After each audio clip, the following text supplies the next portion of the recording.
సరే, ఫరూక్ పాషా ఎవరైతే అబ్జర్వ్ చేశారో ఆ అబ్జర్వ్ చేసిన ఫరూక్ పాషా పైన బాగా ఒత్తిడి తీసుకొచ్చి నువ్వు అబ్జర్వ్ అయ్యి బాబు కంటిన్యూ చేయాలని చెప్పి మాజీ సీఎం జగన్మోహన్ రెడ్డి ఒత్తిడి తీసుకొచ్చినట్టు తెలుస్తుంది. దీంట్లో మరి నాకు ఐడియా లేదండి. అసలు నాకు డెఫినెట్గా ఒత్తిడి ఉంటే ఉండొచ్చేమో, మరి తెలీదు. నాకు నిజంగా ఆ విషయంలో ఐడియా లేదు. పెట్టి ఉంటారు, ఎందుకంటే పెట్టించింది దొంగ కేసు కనుక అటువంటిది ఉంటే ఉండొచ్చు. బట్ ఏది ఏమైనా మరి ఒక ప్రోద్బలం మీద తప్పుడు అఫిడవిట్ ఫైల్ చేసిన, తప్పుడు కంప్లైంట్ ఇచ్చిన వ్యక్తి మరి తన తప్పు తను తెలుసుకుని ఉండొచ్చు. ఎందుకంటే కేసు పర్సూ చేయవలసింది వ్యక్తిగతంగా అతనే పర్సూ చేసుకోవాలి. దానికి మరి చాలా లాయర్ ఫీజులు ఇవన్నీ ఇలా పెట్టుకుంటే మరి డైరెక్ట్గా తెలిసిపోతుందని ఆ భయం కూడా ఉండొచ్చు. మరి ఆ భయంతో వాళ్ళు ఏమైనా వెనక్కి తగ్గారేమో నాకు తెలీదు. బట్ ఏదేమైనా చివరికి న్యాయం గెలిచింది.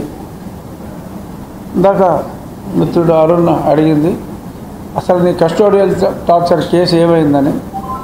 ఆ కేసులో సరే ఆ డాక్టర్ తప్పుడు రిపోర్ట్ ఇచ్చిన ప్రభావతి గారు ఇంకా మరి సుప్రీంకోర్టు నుంచి ప్రొటెక్షన్ తెచ్చుకున్నారు, అరెస్ట్ లేకుండా, అంతవరకే. సునీల్ నాయక్ అని ఒక డిఐజీ, సునీల్ కుమార్ అని ఎడిషనల్ డీజీ, వీళ్ళిద్దరూ అసలు తెర వెనుక నాయకులు. సునీల్ నాయక్ అన్న వ్యక్తి అయితే మరి పక్కనే గదిలో ఉన్నాడు. అతను ఏం మాట్లాడాడు మరి వేరే ఒక ఏఎస్ఐ వెళ్ళి సార్ ఎక్కడో రోడ్డు మీదకి కూడా కేకలను పడుతున్నాయంటే ఈ వ్యవహారాల్లో నువ్వేం ఇంటర్ఫియర్ కామాకని చెప్పి అన్నాడని. ఇవన్నీ సబ్సిక్వెంట్గా చాలా అఫిడవిట్లో నేను చూడటం కూడా జరిగింది. ఎవరో మన గుడివాడ అతను ఆ పొడుగ్గా లావుగా ఉంటాడు కదా, అతను తులసిబాబు, అతని అఫిడవిట్లో ఆ టైంలో కోర్టులో ఫైల్ చేసిన వాటిల్లో చాలా ఇన్ఫర్మేషన్ కూడా ఉంది. సునీల్ నాయక్ అన్న అతను సువోమోటోగా కంప్లైంట్, అతనే కంప్లైంట్ ఇచ్చి అతనే మళ్ళీ ఇన్వెస్టిగేషన్ మానిటర్ చేయటం కాకుండా ఆ కస్టోడియల్ టార్చర్ జరిగినప్పుడు అతను అక్కడే ఉన్నట్టు అన్ని ఎవిడెన్స్లు కూడా స్పష్టంగా ఉన్నాయి. అందరు సాక్ష్యాలు కూడా చెప్పారు. దాంతో ఆడు అడిగిపోయి విచారణకు రావడం మానేసి ఎటువంటి అరెస్టులు లేకుండా ఇప్పుడు బీహార్ వెళ్ళిపోయాడు. అతను బీహార్ నుంచి, బీహార్ హైకోర్టు నుంచి ప్రొటెక్షన్ తెచ్చుకున్నాడు. అది అరెస్ట్ వరకే తెచ్చుకున్నాడు. మరి అతన్ని పిలిపించి మాట్లాడాలి. మరి అతన్ని పిలిచి ఇప్పటి వరకు ఎందుకు పిలవలేదు, మళ్ళీ పిలిచినా రాలేదా, పిలిచినా రాకపోతే మరి అలా పిలుస్తూ ఉంటారా, మరి పట్టుకొస్తారా, వీళ్ళు వెళ్ళి మాట్లాడతారా అనేది ఒక సందేహం అయితే, మరి ఆ తర్వాత అసలు సునీల్ని ఈ ఇన్ బిట్వీన్ సునీల్ కాకుండా మరి పైన ఇంకో సునీల్ ఉన్నాడు కదా, మరి ఆ పై సునీల్ మరి ఆయన పార్టీ పెడతా, రాజకీయాల్లోకి వస్తా, నా వెనకాల ఆ సైన్యం ఉంది ఈ సైన్యం ఉందని మరి ఉడతూపులు ఊపుతూ ఉంటాడు. మరి ఆ ఉడతూపులు చూసి మరి ఎవరైనా కంగు తింటున్నారేమో నాకు తెలీదు. బట్ అతను సునీల్ కుమార్ని ఖచ్చితంగా విచారించి తీరాలి. ముందు సునీల్ నాయక్ని విచారించాలి, సునీల్ కుమార్ని విచారించాలి. ఖచ్చితంగా వీళ్ళిద్దరూ ఇంకెవరు ఆదేశంతో చేశారు అనేది వీళ్ళిద్దరిని విచారిస్తే కానీ రాదు. వీళ్ళిద్దరి విచారణ, మీరు అడిగిన ప్రశ్నకి సమాధానం కొన సాగుతోంది. అవసరం ఉండదనుకుంటున్నాను. ఎందుకంటే ఒకసారి ఎంక్వైరీ మొదలైంది. సో ఇద్దరిని మరి అరెస్ట్ చేయడం జరిగింది. సరే, ప్రభావతిని సమయానికి అరెస్ట్ చేయలేకపోయారు. ఆవిడ సుప్రీంకోర్టులో ప్రొటెక్షన్ వచ్చేదాకా పట్టుకోలేకపోయారు. సరే, ఆవిడ దొరకలేదా వీళ్ళు పట్టుకోలేదా అనేది ఎవరి డౌట్లు వాళ్ళకు ఉంటాయి అనుకోండి. బట్ పట్టుకోలేకపోయారు. బట్ ఏదేమైనా డెఫినెట్గా ఇన్వెస్టిగేషన్ అయితే జరుగుతుంది. ఇప్పటికైనా సరే సందర్భం వచ్చింది కాబట్టి మరి త్వరగా ఇన్వెస్టిగేషన్ చేసేవాళ్ళు సునీల్ నాయక్ని మరీ ఉన్నమ్మా బొట్టు పెడతా అన్నట్టు కాకుండా మరి రాకపోతే బెయిల్ క్యాన్సిలేషన్ పిటిషన్ వేయాలి. వీళ్ళు రాకపోతే సరే నాకు ఆ వివరాలు తెలీదు, తెలుసుకునే ప్రయత్నం కూడా చేస్తాను. మరి వీళ్ళు ఒక 3-4 నోటీసులు ఇచ్చి రాకపోతే డెఫినెట్గా బెయిల్ క్యాన్సిలేషన్ పిటిషన్ వేయచ్చు, అతన్ని తీసుకుని రావచ్చు అక్కడి నుంచి. అలాగే మరి ఆ పిదప మరి రాబోయే రోజుల్లో మరి అతిపెద్ద పార్టీ స్థాపిస్తాను అని చెప్పి మరి పలుమార్లు పలుకుతున్న సునీల్ కుమార్ని ఎప్పుడు పిలుస్తారు అనేది చూడాలి. సుప్రీంకోర్టులో ఈరోజు ఎలా అయితే ఊరట వచ్చిందో ఖచ్చితంగా 1 నెల 2 నెలల్లో డెఫినెట్గా అక్కడ కూడా త్వరగా ఊరట రావాలని, ఆ రోజు ఏదో పని మీద నేను ఢిల్లీలో ఉండి మళ్ళీ మనం ఇలాగే కలవాలని కోరుకుంటున్నాను.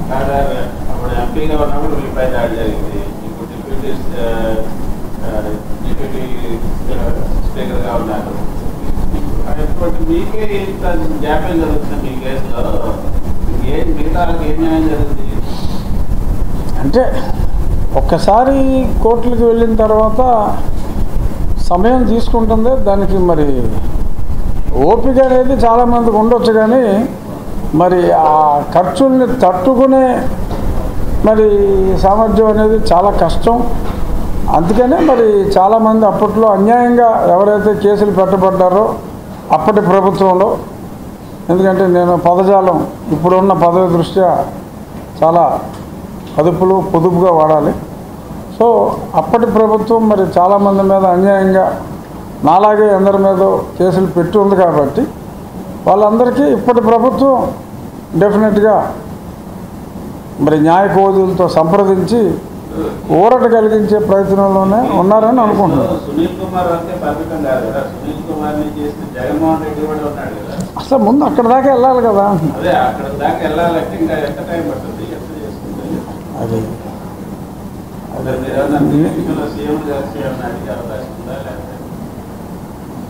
అంటే మరి చూడాలి. డెఫినెట్గా న్యాయం జరుగుతుందనే నమ్మకం అయితే నాకు సంపూర్ణంగా ఉంది.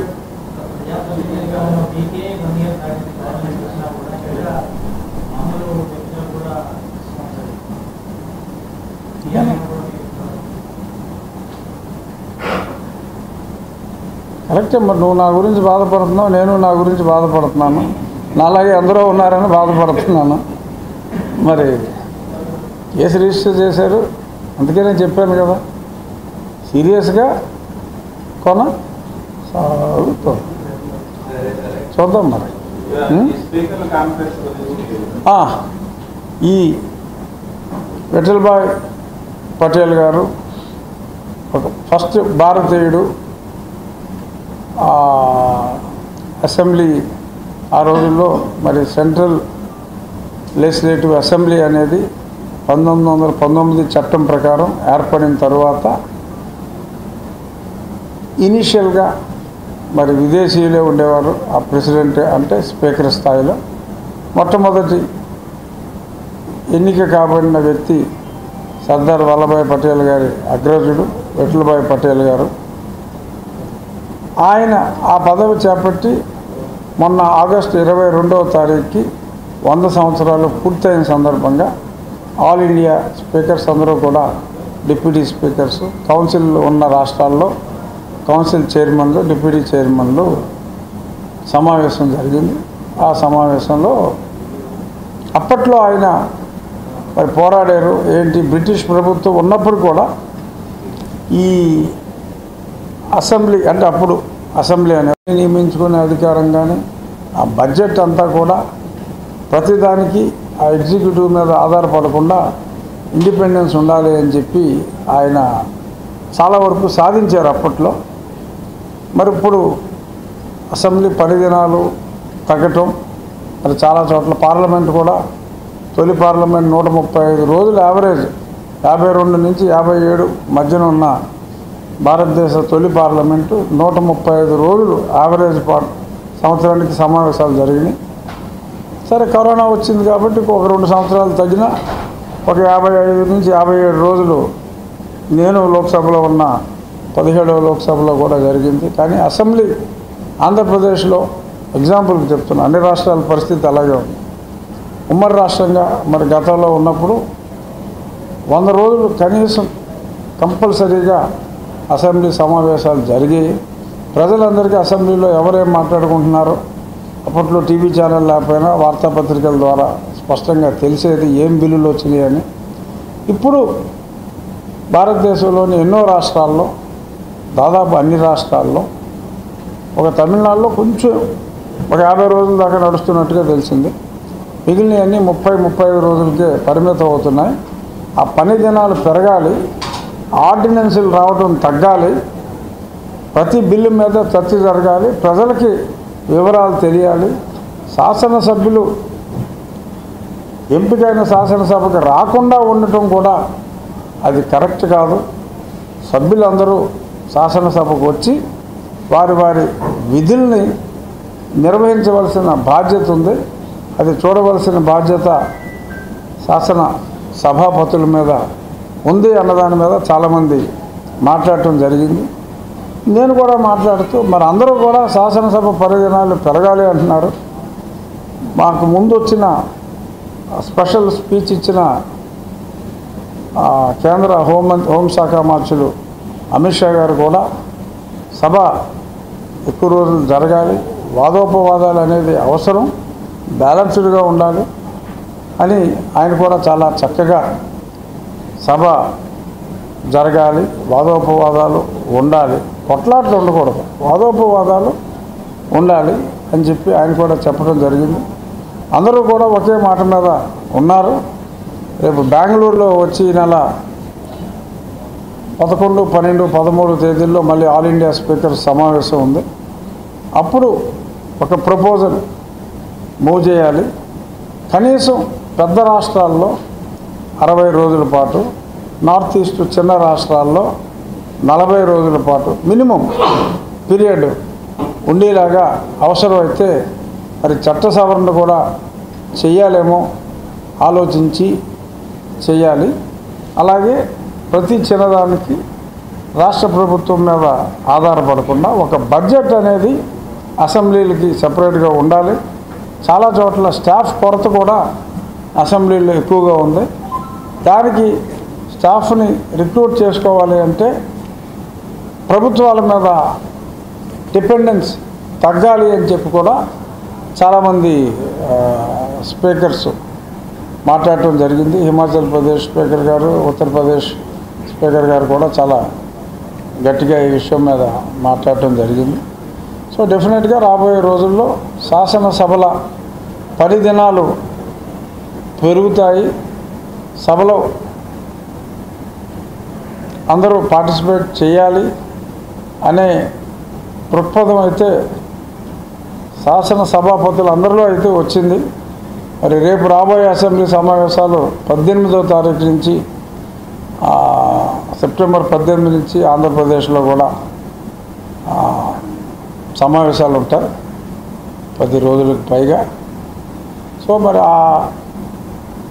ఆ సమావేశాలకి మరి ఇన్నాళ్ళు రాని ఎమ్మెల్యేలు ఆ సమావేశాలకి మరి ప్రజలు, ఎందుకంటే రిప్రజెంట్ చేయవలసింది ప్రజల కష్టాల గురించి, మరి ఆ రిప్రజెంటేషన్కి రానప్పుడు ఆ శాసనసభ్యుల్ని మరి ప్రజలు శాసనసభ్యుల్లాగా చూడరు అన్న నిజం తెలుసుకొని మరి మా అసెంబ్లీ సమావేశాలకి, అంటే ఆంధ్రప్రదేశ్ అసెంబ్లీ సమావేశాలకి ఆంధ్రప్రదేశ్ శాసనసభ్యులు అందరూ కూడా తప్పకుండా ఎవరైతే మరి గతంలో మానేశారో వాళ్ళందరూ కూడా సమావేశాలకి రావాలని ఈ సందర్భంగా కోరుకుంటున్నాం. ఈ ముఖ్యమంత్రులు తర్వాత మంత్రులు అరెస్ట్ అయ్యి ఒక రోజు జైలుకి వెళ్ళిన తర్వాత ఒక రోజు పదవి పొందినట్టుగానే అసెంబ్లీకి రాని ఎమ్మెల్యేలని పదవికి తొలగించాలని బిల్లు తీసుకొస్తే బాగుంటుందంటారు. దానికి బిల్లు అక్కర్లేదండి, ఆల్రెడీ అది రాజ్యాంగంలో ఉంది. 60 రోజుల పాటు సమావేశాలకి అంటే 60 రోజుల పాటు ఎప్పుడైనా 6 నెలల్లో జరగవచ్చు, 8 నెలల్లో జరగవచ్చు. ఎప్పుడైనా సరే కంటిన్యూస్గా ఒక సమావేశం 20 రోజులు జరిగిందండి. ఆ 20 రోజులు ఒక వ్యక్తి రాలేదండి. ఆ 20 రోజుల్లో శని ఆదివారాలు ఉన్న కంటిన్యూస్ సెషన్లో అది కౌంట్ అవుతుంది. ఆ తర్వాత ఇంకో సెషన్లో ఇంకొక 20 రోజులు అయిందనుకోండి. ఓవరాల్గా 60 రోజులు ఒక వ్యక్తి రాకపోతే over a period of 6 months, over a period of 2 years కూడా 2 అవ్వచ్చు. years అవుతుంది కదా. మరి అంతే 60 రోజులు అని పెట్టారు. కానీ మరి ఆ చట్టం చేసినప్పుడు ఇలాగా సంవత్సరానికి 10 రోజుల్లో లేకపోతే 20 రోజుల్లో హౌస్ జరుగుతుందని ఎన్నిసేపు చేయలేదు. అదే ఒక హౌస్కి రాకపోయినా తీసేయాలని చెప్పి కొత్త చట్టం తీసుకొచ్చారు. అది అది అది ఒక రాష్ట్రం అలాంటి చట్టాలు చేయలేదు.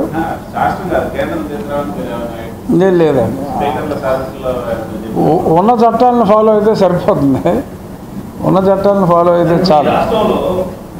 ఈ రాష్ట్రంలో మీరు డిప్యూటీ స్పీకర్గా ఉన్నటువంటి చాలా మంది ఎమ్మెల్యేలు ప్రమాణ స్వీకారం రోజు వచ్చారు, తర్వాత మళ్ళీ ఒక రోజు వచ్చారు, తర్వాత రావట్లేదు. అంటే మీ దాంట్లో 60 రోజులు కాలేదంటారు. 60 రోజులు అవ్వాల. ఆ ఒక్కరోజు వచ్చింది కౌంట్ అయిందా సార్? జగన్మోహన్ రెడ్డి వచ్చింది చూడాలి. ఒకరోజు వచ్చింది కౌంట్ అయినా కూడా అది చాలా ఇనిషియల్ పీరియడ్ కదా. బట్ ఏదేమైనా ఈసారి సమావేశాలకి అన్ని పార్టీల ఎమ్మెల్యేలు అలిగిన వారు కూడా ఈసారి సమావేశాలకి ప్రజా తీర్పుని శిరసావహించి, అంటే ప్రజలు ఎన్నుకున్నారు, అది నేను చెప్పింది, వేరే తీర్పు మధ్యలో వచ్చిన తీర్పులు కాదు. ప్రజా తీర్పుని శిరసావహించి శాసనసభకు వచ్చి ఒక మంచి శాసనసభ్యులు అనిపించుకోవాలి అని చెప్పి మరి ఉప శాసన సభాపతిగా నా ఆకాంక్ష నెరవేరుతుందని అనుకుంటున్నాను. Thank you.